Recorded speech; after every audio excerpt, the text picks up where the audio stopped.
दोस्तों, आज हम चर्चा करेंगे एक famous Indian writer Mulk Raj Anand के बारे में। और मुल्कराज आनंद के ऊपर एक मैं पहले भी वीडियो बना चुका हूं। अगर आप लोगों ने वो वीडियो ना देखी हो तो एक बार जा करके उसको देख लीजिएगा, क्योंकि उस वीडियो को देखने के बाद ये वीडियो बहुत आसानी से आपको समझ आएगी। दूसरा, आज की वीडियो में हम लोग चर्चा करेंगे 2001 से लेकर के अब तक जितने भी पीजीटी में क्वेश्चन हमारे पूछे गए, उन सभी क्वेश्चंस को मैंने एक जगह पर इकट्ठा करके लेकर आया हूं। लगभग 19 से 20 क्वेश्चंस हैं। लेकिन उससे पहले मैं इनके बारे में, मुल्कराज आनंद की बायोग्राफी के बारे में बहुत ही क्विक रिवीजन करवाऊंगा 2 मिनट के लिए, और इसके बाद हम लोग ऑप्शनल क्वेश्चन पर चलेंगे। तो वीडियो के अंत तक गाइस बने रहिएगा। और अगर आप लोगों ने अभी तक चैनल को सब्सक्राइब नहीं किया तो कर लीजिएगा, जिससे कि मैं आपकी तैयारी में बेहतर योगदान दे सकूं, अर्थात बेहतर तरीके से आपके कॉन्सेप्ट को क्लियर कर सकूं। तो दोस्तों, सबसे पहले अगर हम मुल्कराज आनंद के बारे में बात करें तो मुल्कराज आनंद का जन्म जो है वो 12 दिसंबर 1905 को पेशावर में हुआ था, जो कि अब पाकिस्तान में है। इनकी मृत्यु निमोनिया से हो गई। और कब हुई थी? 28 सितंबर 2004 को। कहां हुई? पुणे में। और पुणे महाराष्ट्र में इनकी मृत्यु हो गई। ये पीजीटी के क्वेश्चन पूछा जा चुका है। इनके पिता का नाम लालचंद था, जो कि एक कॉपर स्मिथ थे। और बग इसीलिए also worked as a regimental head clerk in the British Indian Army. और ये ब्रिटिश इंडियन आर्मी में हेड क्लर्क के पद पर तैनात थे इनके पिता। इनकी माता का नाम ईश्वरी कौर था। इनकी एजुकेशन जो है वो university of Cambridge, university college London से हुई, और खालसा कॉलेज अमृतसर से हुई। खालसा कॉलेज अमृतसर को इन्होंने 1921 में ज्वाइन किया, और इसके बाद यूनिवर्सिटी ऑफ पंजाब को इन्होंने 1924 में ज्वाइन किया था। वहां से ग्रेजुएशन, बीए ऑनर्स में ग्रेजुएशन की डिग्री लेने के बाद ये हायर स्टडीज के लिए कहाँ चले गए? लंदन चले गए। इन्होंने 2 शादियां की। पहली शादी इन्होंने कैथलीन बेन गैल्डर से 1938 में की। और ये शादी, ये खूबसूरत जोड़ा, ये खूबसूरत शादी की पारी जो है बहुत ज्यादा दिनों तक नहीं चल पाई, और 1948 में जाकर के इन दोनों लोगों ने डाइवोर्स ले लिया। और इसके बाद इन्होंने मुंबई की एक क्लासिकल डांसर जिनका नाम था शिरीन बजीवदार, 1950 में उनसे शादी की। ये ज्यादातर निबंधकार, यानी कि इनका जो ऑक्यूपेशन था वो निबंध लिखते थे, शॉर्ट स्टोरीज राइटर, और क्रिटिक बहुत अच्छे थे। इसके बाद इनको कुछ अवार्ड्स भी मिले, नोटेबल अवार्ड्स। ऑनर्स देखो कौन कौन से मिले। 1952 में इनको इंटरनेशनल पीस प्राइज मिला, 1967 में पद्म भूषण मिला, और 1971 में साहित्य अकादमी अवार्ड से इनको नवाजा गया। इनके कुछ नोटेबल वर्क हैं जिनके लिए इनको जाना जाता है, जैसे अनटचेबल इनका पहला नॉवेल था, जो कि 1935 में पब्लिश करवाया गया, कुली और मॉर्निंग फेस। तो आपको समझ आ गया होगा अच्छे तरीके से। अगला हम बात करें 2 मिनट के लिए, बस इनको देखिएगा। इनका जन्म कब हुआ था? 12 दिसंबर 1905 को पेशावर में हुआ था। पेशावर अब कहाँ है? पाकिस्तान में है। ये क्वेश्चन अभी पीजीटी में आया हुआ है, बताएंगे आपको। इनकी मृत्यु 28 सितंबर 2004 को 98 वर्ष की उम्र में जो है पुणे महाराष्ट्र में हो गई। ये भी क्वेश्चन पीजीटी में पूछा गया है। ठीक है, ध्यान रखिएगा सभी चीजों को बहुत आसानी से। अल्मा मैटर इन्होंने कहां से शिक्षा ग्रहण की?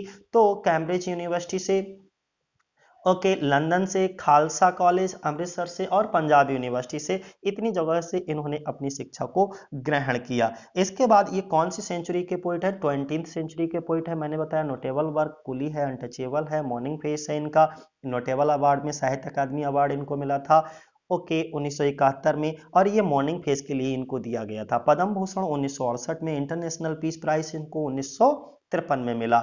इनकी 2 शादियां हुई, हम पहले भी बता चुके हैं, कैथलीन गैल्डर से, और सृजन बजीबदार क्लासिकल डांसर थी जो कि। अब यहां से हम लोग डियर शुरुआत करते हैं। आज की वीडियो यहां से स्टार्ट होती है। वो तो था हम लोगों का क्विक रिवीजन, जिससे कि मैं आपको पिछली वीडियो के बारे में थोड़ा सा याद दिला सकूंगा। अगर पिछली वीडियो को डिटेल से देखना चाहते हो तो उसे जो है हमारी प्लेलिस्ट में जाकर के देख सकते हो। सबसे पहला क्वेश्चन हमारा कौन सा है? The road is a novel by. जो दी रोड था वो किसके द्वारा लिखा गया? तो D option is correct, Mulk Raj Anand के द्वारा। किसके द्वारा? मुल्कराज आनंद के द्वारा लिखा गया। इसके बाद which of the following is not a work by Mulk Raj Anand? ये चार ऑप्शन आपके सामने दिए गए हैं, चारों ऑप्शन में से कौन सा वर्क जो है मुल्क राज, तो देखो the private life of an Indian prince, ये भी मुल्क राज आनंद का है। कुली, ये भी मुल्क राज आनंद का है। Two leaves and a bird, ये भी मुल्क राज आनंद का है। कांथापुरा ये राजा राव का है। तो सी ऑप्शन जो है इसका क्या होगा, सही, यानी कि इन चारों ऑप्शंस में से मुल्क राज आनंद के द्वारा कौन सा नहीं लिखा गया, तो वो ऑप्शन हमारा है सी, कांथापुरा। कांथापुरा किसके द्वारा लिखा गया, राजा राव के द्वारा लिखा गया। अगला हम बात करेंगे आपसे नेक्स्ट, मुल्क राज आनंद की मृत्यु कब हुई, डेड इन द ईयर, तो 2004, यानी कि इसका भी C option is correct. Next, which of the following novel is not by Mulk Raj आनंद, चार ऑप्शंस दिए हैं, चारों ऑप्शंस में आप बताइए कौन सा ऑप्शन जो है वो मुल्क राज आनंद के द्वारा नहीं है, तो D option is correct, the second wife जो है इज नॉट द मुल्क राज आनंद। तो अगर मैं बात कहूं द सेकेंड वाइफ, अच्छा एक बात बता दूं, सेकेंड वाइफ जब इनके द्वारा, मुल्क राज आनंद के द्वारा नहीं लिखा गया तो किसके द्वारा लिखा गया, ये मुंशी प्रेमचंद के द्वारा लिखा गया। हिंदी राइटर, बहुत ही फेमस हिंदी राइटर हैं, हिंदी और उर्दू राइटर थे मुंशी प्रेमचंद, उनके द्वारा। अगर मैं सही बात कहूं तो it is a translation of Premchand novel Nirmala. Premchand ने एक हिंदी नॉवेल लिखा था निर्मला, उसका ही इंग्लिश ट्रांसलेशन है द सेकेंड वाइफ, निर्मला। ठीक है, तो ध्यान रखिएगा इसके बारे में यही। ओके, अब अगला अगर हम बात करें नेक्स्ट, चार ऑप्शंस आपके सामने फिर दिए गए हैं, इनमें से जरा हमें बताइएगा कौन सा नॉवेल जो है वो मुंशी मुल्क राज आनंद के द्वारा नहीं लिखा गया। कुली है, अक्रॉस द ब्लैक वाटर है, हार्ट एंड डस्ट है, द अनटचेबल है। तो B option is correct, heart and dust जो है ये मुल्क राज आनंद के द्वारा नहीं लिखा। ये हार्ट एंड डस्ट जो है क्या है, एक बहुत ही शॉर्ट नॉवेल है हार्ट एंड डस्ट, और ये लिखा गया था रुथ प्रेवर के द्वारा लिखा गया था। क्लियर है, ये मुल्क राज आनंद के द्वारा नहीं, रुथ प्रेवर इसके राइटर थे। बहुत ही शॉर्ट छोटा सा नॉवेल है, वो रुथ प्रेवर के द्वारा इसको लिखा गया। अच्छा थोड़ा सा बता दीजिएगा, कुली कब आई थी, 1936 में, ध्यान रखिएगा। अच्छा, अक्रॉस द ब्लैक वॉर, बोलिए, ये आपको कमेंट बॉक्स में करके बताना है कि अक्रॉस द ब्लैक वाटर कब पब्लिश हुई। अनटचेबल बता दीजिए कब पब्लिश हुई थी, 1935 में। ओके, तो दो हमने बता दी, तीसरा आपको बताना है। क्लियर है। अच्छा एक बात और बता दीजिएगा कि मुल्क राज आनंद को जो है वो पद्म भूषण अवार्ड कब मिला था, 1967 में। और पद्म भूषण अवार्ड के बारे में, ये India's third highest civilian award कहलाता है, ये भी ख्याल रखिएगा। ठीक है, इनको साहित्य अवार्ड कब मिला, साहित्य अकादमी अवार्ड कब मिला था, मॉर्निंग फेस के लिए, 1968 में। तो इस तरीके से इनके बारे में क्विक पॉइंट आप जरूर तैयार करिएगा। ठीक है, अगला क्वेश्चन हमारा है कि व्हाट डज मुल्क राज आनंद सैटाराइज्ड इन कुली। ओके, जो कुली नॉवेल इन्होंने लिखा था उसमें किसके ऊपर बहुत ज्यादा व्यंग किया है, तो exploitation of the poor people, यानी कि जो गरीब लोगों को, दबे कुचले लोगों को दबाने के बारे में, उनका शोषण किए जाने के बारे में बहुत ज्यादा व्यंग किया है, सटायर किया है इन्होंने। ठीक है, अगला अगर हम बात करें तो नेक्स्ट हमारा आएगा कि who among the following writers is not won the Nobel prize. चार है, चार में से देखो T S. Eliot, William Faulkner, Ernest Hemingway, तीनों को नोबेल प्राइज से नवाजा जा चुका है, लेकिन मुल्क राज आनंद को अभी तक कोई भी नोबेल प्राइज नहीं मिला। अच्छा इसमें ठीक है, मैं बात कर रहा था कि मुल्क राज आनंद को इसमें से नहीं मिला, बी ऑप्शन इज करेक्ट है। तो टी.एस. एलियट, विलियम फॉकनर और अर्नेस्ट हमिंग्वे को जो है दिया गया। तो इसमें ये बता दीजिएगा कि जो टी.एस. एलियट हैं इनको कब मिला था नोबेल प्राइज, तो 1948 में। टी.एस. एलियट का पूरा नाम बता सकते हैं, थॉमस स्टर्न एलियट इनका था। ठीक है, ये बात विशेष ध्यान रखिएगा। ओके, 1948 में। अच्छा, मुल्क राज आनंद को मिला ही नहीं, तो B option is correct. William Faulkner को कब मिला, 1949 में। ध्यान रखिएगा, अमेरिकन राइटर हैं विलियम फॉकनर, इनके ऊपर अभी इसके तुरंत बाद वीडियो अपलोड करूंगा मैं। और अर्नेस्ट हमिंग्वे को 1954 में मिला था। अर्नेस्ट हमिंग्वे को कब मिला था, 1954 में नोबेल प्राइज मिला। और ए बी जो है एक, और इनको मिला था the old man and the sea के लिए इन्हें दिया गया था, और ये भी एक अमेरिकन राइटर है। तो इतनी जानकारी, टी.एस. एलियट को कब 48 में, विलियम फॉकनर को कब 49 में, और अर्नेस्ट हमिंगवे को 54 में मिला था। मुल्कराज आनंद को अब तक कोई भी नोबेल प्राइज नहीं मिला। अगला question next, which among the following author of the barber trade union. Barber trade union के लेखक कौन है? तो मुल्कराज आनंद। कौन है? मुल्कराज आनंद। दी बार्बर ट्रेड यूनियन पब्लिश हुई थी 1944 में, और चंदू इसमें जो है बार्बर बॉय दिखाया जाता है, जो कि इस स्टोरी, इस कहानी का प्रोटोगोनिस्ट है, हीरो है। ओके, तो इस कहानी का बार्बर ट्रेड यूनियन का हीरो कौन है? चंदू है, जो कि एक बार्बर बॉय दिखाया जाता है। और ये पब्लिश कब होती है? 1944 में। किसके द्वारा लिखी गई? मुल्कराज आनंद, यानी कि B option is correct. Next question, the original title of Mulk Raj Anand गौरीवाज। तो ओरिजिनल टाइटल इसका है the woman and the cow. कौन सा? The woman and the cow, इसका क्या है? ओरिजिनल टाइटल है। Next question,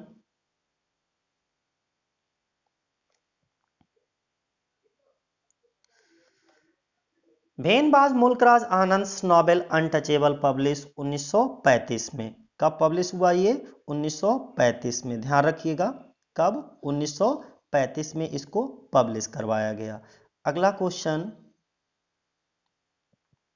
when was Mulk Raj Anand novel ये रिपीट हो गया 1935 में ही। Mulk Raj Anand passed away in the year, ये देखो 2004 में पूछा गया है आपका। ओके, और 2004 में ही इनकी मृत्यु हुई है। देखिएगा, ये पीजीटी 2004 में पूछा गया और इनकी मृत्यु भी कब हुई है? 2004 में। अगला, which among the following is the hero of the coolie. Coolie जो लिखा था मुल्कराज आनंद के द्वारा नॉवेल लिखा गया, उसका हीरो कौन? तो मुन्नू। कौन है?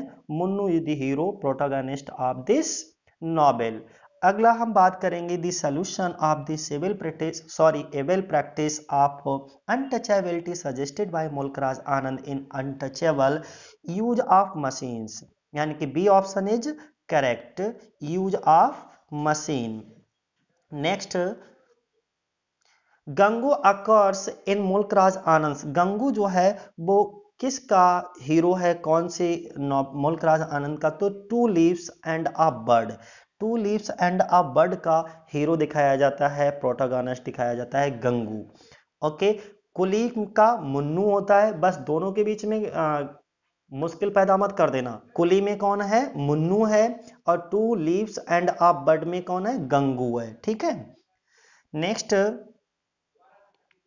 अगला हम बात करेंगे the name of the priest who makes improper suggestions to Sohini in Mulk Raj Anand untouchable age. Okay, तो जो एक अनटचेबल कहानी होती है उसमें एक पुजारी दिखाया जाता है, कालीनाथ। ओके, वो सोहिनी को अपने मंदिर में साफ सफाई के लिए बुलाता है और उसके साथ वहां पर भद्दी या ऊंची हरकतें करता है, भद्दी टिप्पणियां करता है। तो यहाँ का ऑप्शन कौन होगा? देखो, एकदम एकदम उन्होंने क्या, काली प्रसाद, कालिदास, कालीनाथ, तो आप कंफ्यूज नहीं होना है, कालीनाथ ही लगाना है। ठीक है, क्योंकि थोड़ी सी गलती हमारा एक नंबर कटाने के लिए काफी होगी। बेयरबाज मुल्कराज आनंद बॉर्न, अभी अभी हमने ये तो थंबनेल पर भी लगाया है कि मुल्कराज आनंद का जन्म कब हुआ? 2002 में पूछा गया पीजीटी के, पेशावर में। कहाँ हुआ? पेशावर, जो कि अब कहाँ है? Now in Pakistan. Mulk Raj Anand father was a clerk in, कहाँ थे? इन दी आर्मी, यानी कि वो एक ब्रिटिश इंडियन आर्मी में एक क्लर्क के पद पर तैनात थे। ये बात हमने क्विक रिवीजन में अभी बताई थी, तो सी ऑप्शन इज करेक्ट। अगला, the protagonist of Mulk Raj Anand coolie is. Coolie का प्रोटागोनिस्ट कौन होता है? तो मुन्नू, मैं बता चुका हूं। गंगू किसका है? तो गंगू आप two leaves and the bird का है। ठीक है, तो इन दोनों में कंफ्यूज मत होइएगा, ज्यादातर बच्चे इसी में कंफ्यूज होते हैं। तो इन दी नॉवेल टचेबल बाखा सिस्टर इज, कौन दिखाई जाती है? सोहेनी, बी ऑप्शन इज करेक्ट। और अनटचेबल का हीरो भी कौन होता है? बाखा होता है। ठीक है। How many books did Mulk Raj Anand publish before 1935? तो 5 books, D option is correct. अब वो 5 बुक्स कौन कौन सी थी? पहली थी मुल्कराज आनंद की जो 5 बुक पब्लिश हुई थी 1935 से पहले, जो 5 पुस्तकें इनकी पब्लिश हो चुकी हैं। उनमें से पहली है पर्शियन पेंटिंग, 1930 में पब्लिश हुई। Okay, curries and the other Indian dishes 1932 में। The golden breath, okay, studies in 5 poets of the new India 1933 में। और the Hindi view of art 1933 में। The last child and the other stories 1934 में। और the last child जो थी वो हमारे फर्स्ट ईयर का सिलेबस का हिस्सा भी है यूपी बोर्ड के। तो दोस्तों आज के लिए इतना ही। जय हिंद, जय भारत।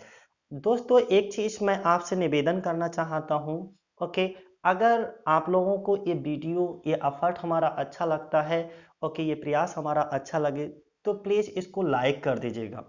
क्योंकि अभी हमने YouTube पर पढ़ाना एकदम शुरू ही किया है। इससे पहले मैं सिर्फ ऑफलाइन क्लास ही लिया करता था, लेकिन इस लॉकडाउन के चक्कर में मुझे YouTube पे पढ़ाना मजबूरी बन गई। तो दोस्तों YouTube पे मैं लाइव नहीं आ पाता हूँ, ये हमारी मजबूरी है। वैसे तो मैं लाइव पढ़ाने की बहुत ज़्यादा इच्छुक हूँ। लाइव मैं तब तक नहीं आ सकता जब तक हमारे 1000 सब्सक्राइबर नहीं हो जाते। तो जितने भी लिटरेचर के कैंडिडेट्स हैं, लिटरेचर लवर्स हैं, वो सब ही चैनल को सब्सक्राइब कर लें। और मैं वादा करता हूं कि आपका चाहे वो एनबीएस हो, केबीएस हो, या आपका यूपी टीजीटी, पीजीटी या जीआईसी से लेकर के एलटी ग्रेड की कोई सी भी वैकेंसी आपकी आती है इंग्लिश में, उसमें हमेशा से आपका ये चैनल मदद करेगा, अर्थात बहुत ही उपयोगी सिद्ध होगा आगे चल करके। जय हिंद, जय भारत दोस्तों।